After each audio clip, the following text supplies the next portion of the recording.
Hello, guys, and welcome to another podcast here of Sportbits.com, website which analyzes games tactically and statistically around the game.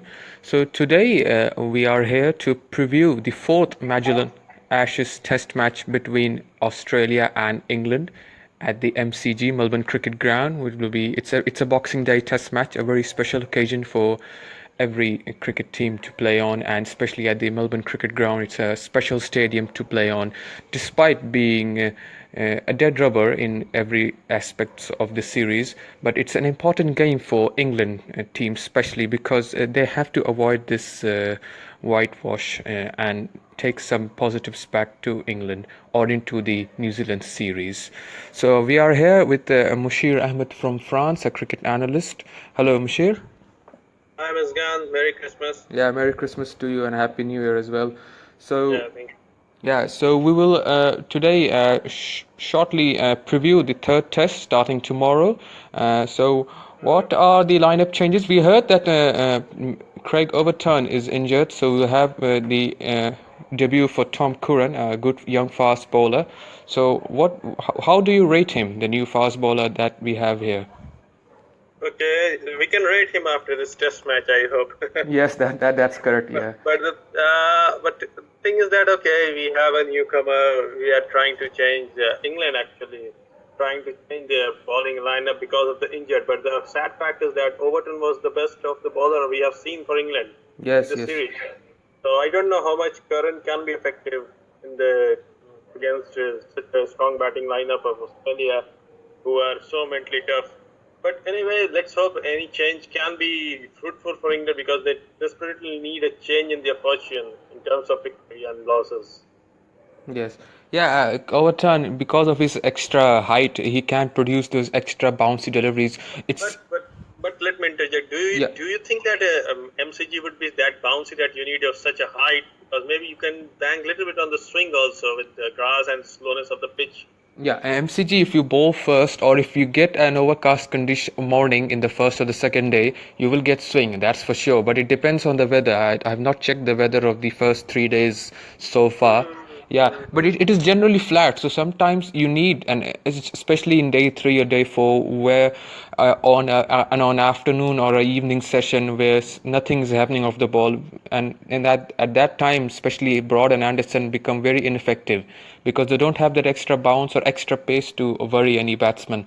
In that, on that note, I was talking about.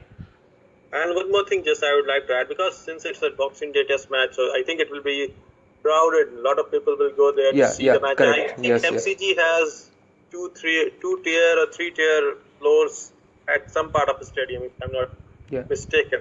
So Yes. it can make the air a little damp with so much of people in around the stadium, and if there is a little bit of overcast, the air can become a little damp and may help the bowler to get a little bit of swing in the early part when the ball is new. Maybe this is my just one analysis that can be useful for England if they bowl first. Anderson getting some swing and getting early wickets.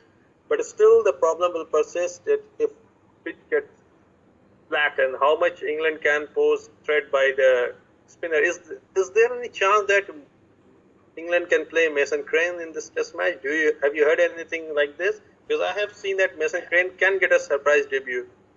Yeah, as far as the pre-list of the playing 11s that we have got, or in the website that we have seen, I have seen, Curran is there is in place of Everton due to injury. So there's no, they haven't mentioned any change. They could change due to in before the toss. You never know about that. They haven't finalized the 11. They just told that Curran will replace Overton. That's it.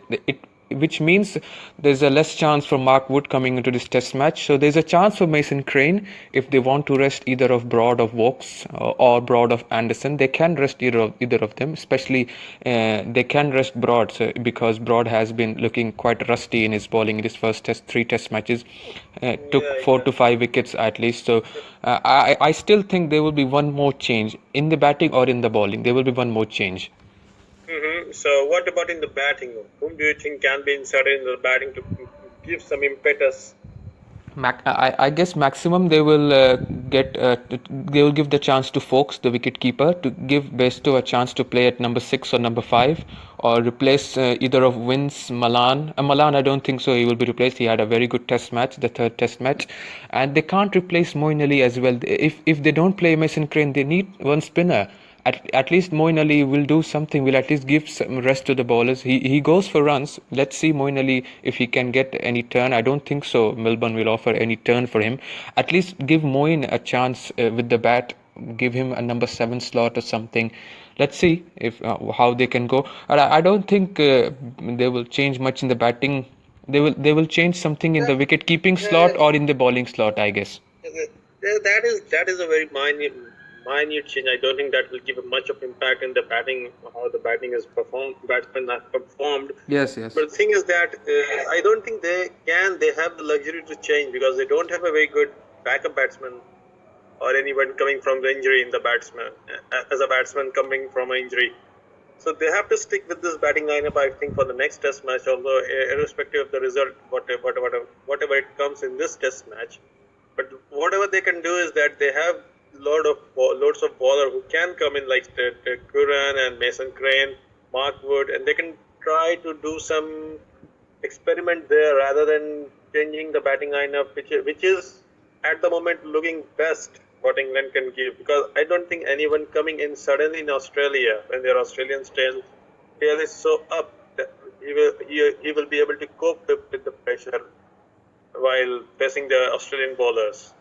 Yeah, that's correct. That's correct. I also don't think there will be any changes in the batting line. If there will be any other change in the England team apart from the Curran Overton change, I think it might be in the bowling lineup. They don't have to change much in the batting order. They batted decently. Cook and Root, yeah, they are in a bad patch, but you can't replace either of them at the moment. Cook, I think, will get the 4 innings, like I said in the third Test match as well, and Root will not go out. So Malan and Vince have done okay. Stoneman also, there's no backup opener, so you can't replace Stoneman as well. So I think the batting order will remain the same.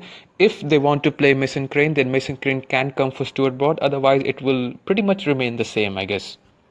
So let's move to Australian perspective now, Yeah. because we have heard that Stark will be missing out, and Smith has some problem with his batting hand, I think, with Yeah, ball or something. Yeah, as far as I have heard, Stark will most probably be missing out the Test match. So they have Jackson Bird in as the replacement. Bird will be playing. Yeah, so they have. I think, do you think that Australians may miss Stark, and this may be little bit of turning point for although this is a dead series for Australians, but I don't think they will want to lose these two Test matches at any cost. Yeah, the Jackson Bird is more of like an Anderson kind of a bowler. He has pace, 135 plus kind of a bowler who relies on swing. So he may like Melbourne and Sydney more than Perth, I guess. So he will relish Stark, although Stark is a number 1 bowler, so he will be missed in Australia. But they have some good backup like Pat Cummins and Josh Hazlewood who can bowl well. Maybe England, because there's no left armour now. Mitchell Stark was a left armour and Jackson Bird is a right armour. So something left armour generally tend to produce something different. We all know in world cricket, left arm bowlers have some new varieties, especially from round the wickets to right-handers. They can create that angle, which is very worrisome. And Stark has that good delivery that goes the other way after coming in. Space also, we cannot forget to start space. The sudden Yorkers that he produces, even with the new ball.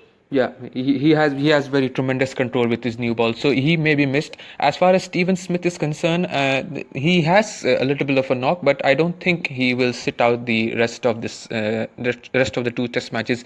Maybe maybe in the 5th Test match if he gets more pain in the 4th Test, but I don't think he has recovered as far as I have learned. In the preview section, let's see what the Australians do, because the Australians they know now if they get if they get a good first innings either in the bowling or the batting, England will be under pressure again. So England are very low in confidence. So if England bowl first and Australia pile up 500 runs, then it's game over, because England don't have the confidence. And on the same occasion, if England bat first and Australia bowl first, England get less than 400, then also the Australian batting is too good at the moment, especially with Smith in form and David Warner still yet to score. Yep. So, in a nutshell, what do you think that which way this test match can go? Yeah, in the nutshell, I would say England have a chance. England have a chance. Because the Stark is missing out. So you suggest that Stark was like a Johnson, like Mitchell Johnson of 2013 series. Yeah, not actually not totally Mitchell Johnson, but I should say 70% of Mitchell Johnson. He was there. He had some very good bounces. He rattled Joe Root in the first Test match as well, with a delivery that got his helmet back off, and he has rattled. Yep. Yeah, this I remember that. So I think that the England should be really happy with this injury of Mitchell Stark, and maybe this can be turning point because I think Johnson didn't miss out any opportunity Yeah, in the yeah, correct. Test matches, Yes. and he just like went through English batting lineup in each of the match. And this can be like, remember 2005 Ashes in which Magra missed out, and from there England started winning this test matches and eventually won the Ashes after like 20 years, 20 odd years. Yeah, that's the thing. Mitchell Stark has got injured, but I think one Test match too late. If he got injured in the third Test match, something would have been done. But still, if England win this Test match, fourth Test match, they will take more positives. Yeah, Ashes is gone. Yeah, but still. Even I think a victory here or in Sydney and a draw in either of them, it will be a very big boost for this frail looking batting lineup and bowling lineup for England. And I think Broad and Cook will be playing for their future in these two test matches. Yeah, and they have the New Zealand Test series also coming up in the February, so they have to take some confidence from this. So, yeah. Yep, let's see what happens. Let's see what happens. So, okay, so that's it from the preview section. Thanks a lot, Mushir, for covering the Thanks, preview Muzgan. section.